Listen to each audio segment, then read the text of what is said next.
नमस्कार, 9 बजे की खबरों में आपका स्वागत है। इस वक्त एक बड़ी खबर आ रही है। इंस्टाग्राम पर बॉयज लॉकर रूम के नाम से चल रहे एक ग्रुप में कार्रवाई हुई है। साइबर सेल ने दिल्ली के एक नामी स्कूल के एक छात्र को पकड़ा है। उसके मोबाइल फोन को भी जब्त कर लिया गया है और आगे की जांच चल रही है।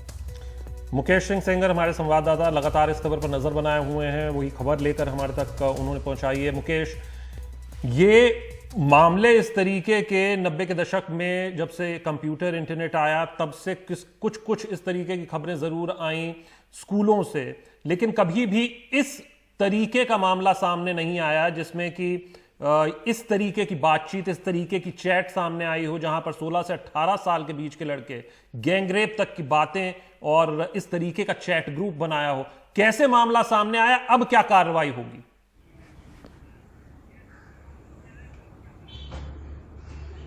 देखिए, बेसिकली इंस्टाग्राम पर एक बॉयज लॉकर रूम नाम से ग्रुप बना था जिसमें कई लड़के जुड़े हुए थे और ये सब लड़के नाबालिग हैं। ये लोग लगातार अश्लील चैट कर रहे थे।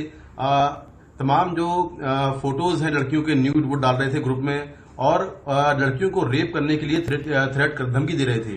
तो ये सारी जो चैट है वो इंस्टाग्राम पर कुछ लोगों ने पढ़ी इस ग्रुप की और उन लोगों ने इस चैट के स्क्रीनशॉट लेने के बाद इसको सोशल मीडिया पर, ट्विटर पर डाला। उसके बाद ये जो ग्रुप की चैट है ये वायरल हो गई और वायरल होने के बाद साउथ दिल्ली में सबसे पहले इसकी कंप्लेन हुई। साउथ दिल्ली में कंप्लेन होने के बाद जो साउथ दिल्ली पुलिस है उसने इस पूरे मामले की जांच साइबर सेल को दी। तो साइबर सेल ने जब जांच शुरू की तो ये जानकारी मिली कि इस ग्रुप में करीब 20 लड़के जुड़े हुए हैं जो कि साउथ दिल्ली के ही अलग अलग स्कूलों के हैं और ये सारे स्कूल काफी नामी और बड़े स्कूल हैं। वहां ये लड़के पढ़ते हैं और सभी लड़के जो है वो नाबालिग हैं। तो साइबर सेल ने कल जो है एक लड़के को पकड़ा है, उसके मोबाइल फोन को सीज कर लिया है।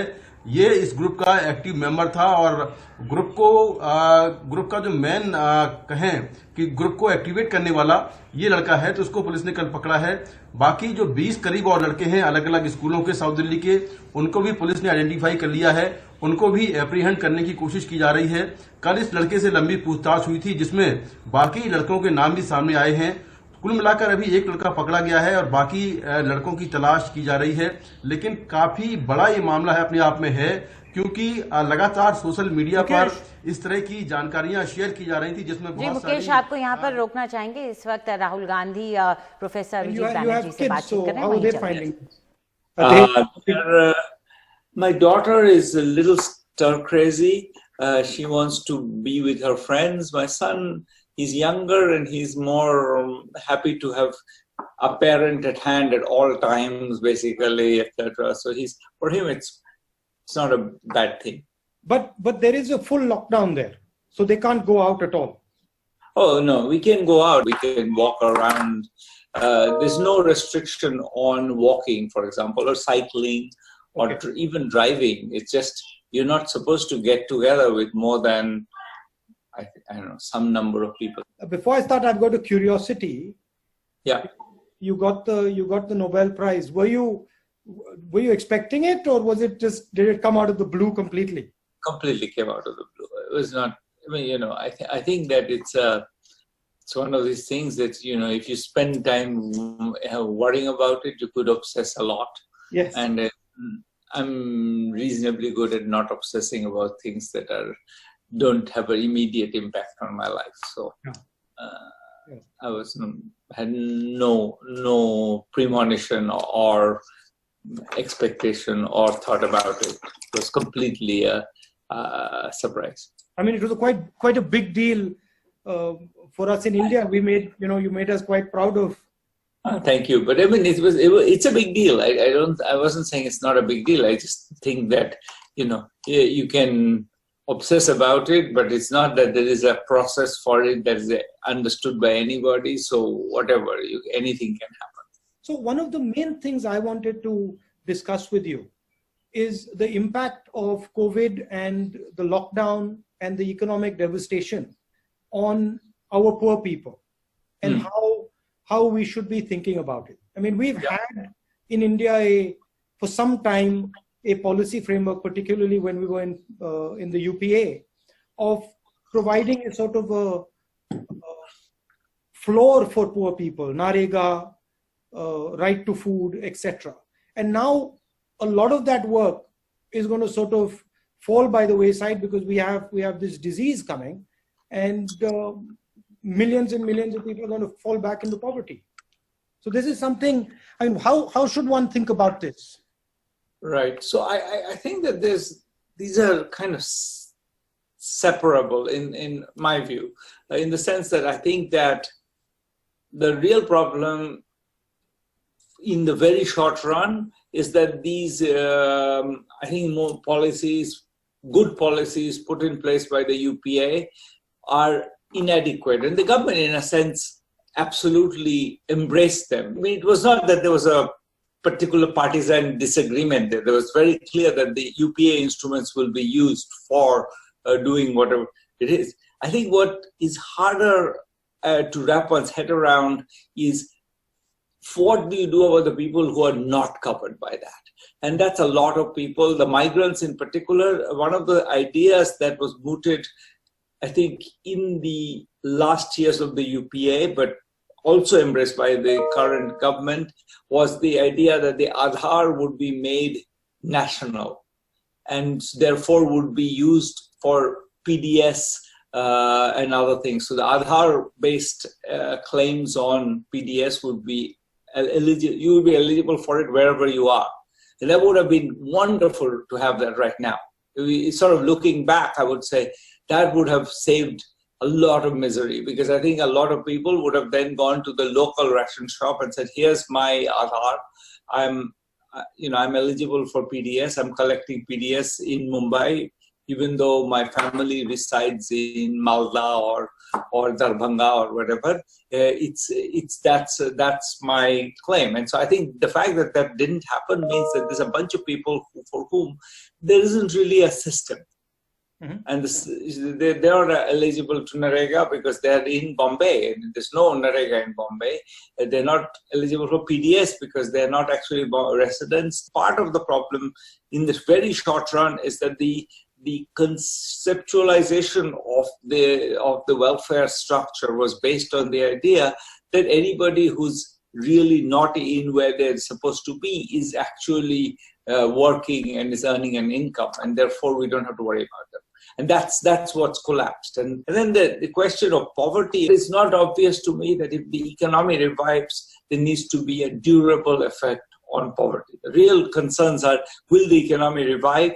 And in particular, how does one think through the possible time parts of this disease through that process? I think we should try to be optimistic about the survival of the overall economic well-being of the country. But a lot of the right actions. A lot of these people, they get their jobs from sort of small and medium businesses who are going to have a sort of cash flow problem, and a lot of those businesses are going to go bankrupt because of the shock. So there is also a link between the economic damage that is going to come to those businessmen and the ability of these people to maintain a job. Absolutely. I mean, that's the reason why a lot of us have been saying that we need a stimulus package. Mm-hmm. That's what the US is doing. That's what Japan is doing. That's what Europe is doing. We really haven't decided on a large enough stimulus package. We're still talking about 1% of GDP or something.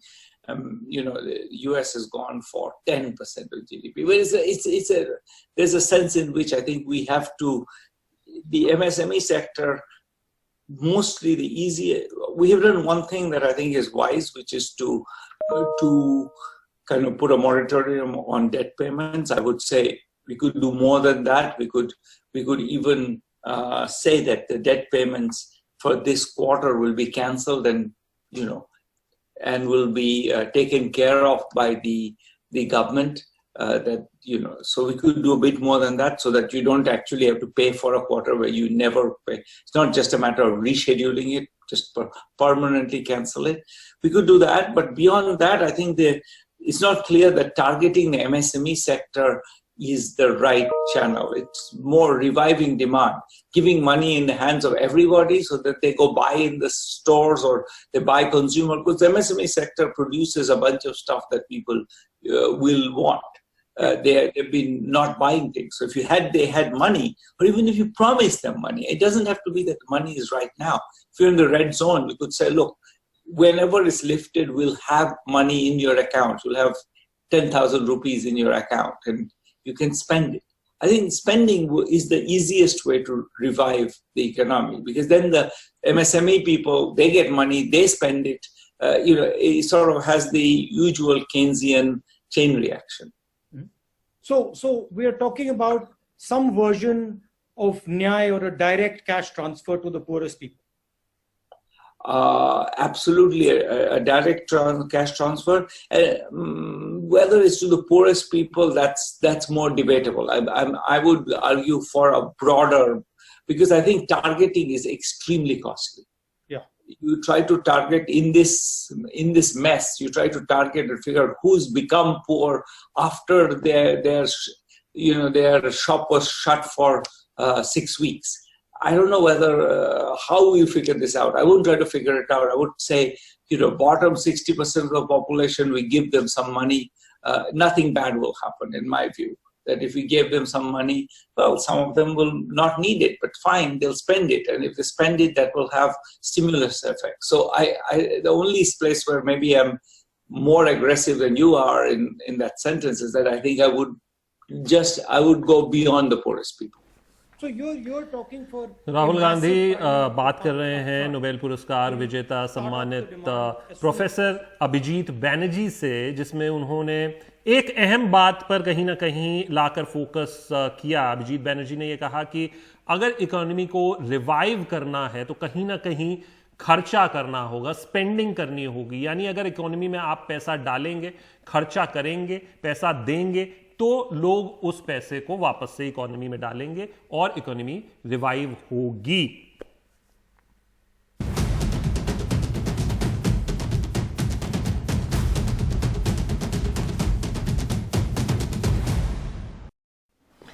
और वक्त है हमारी top 5 news का। यानी आप 5 खबरें हम आपको दिखाएंगे। आज की जो सबसे बड़ी 5 खबरें हैं उन पर आप हमारे एनडीटीवी इंडिया की यूट्यूब चैनल पर जाकर वोट कर सकते हैं। इस क्रम में पहली खबर है स्कूली लड़कों की रेप प्लानिंग वाली चैट, 1 गिरफ्तार। दूसरी खबर रोजगार का संकट, 24.2% बेरोजगारी दर, CMIE के आंकड़े। तीसरी खबर दिल्ली से है, जो 70% कोरोना फीस शराब पर लगाई गई है उससे जुड़ी। और उसके बाद चौथी खबर कोरोना एंटीडोट इजराइल का जो दावा है बनाने का उस पर है। 5वीं खबर JEE और नीट 2020 की परीक्षा की नई डेट आज आने वाली है। इनमें से जो खबर आप इसमें रुचि रखते हैं, दिलचस्पी रखते हैं, उसके लिए आप वोट कर सकते हैं।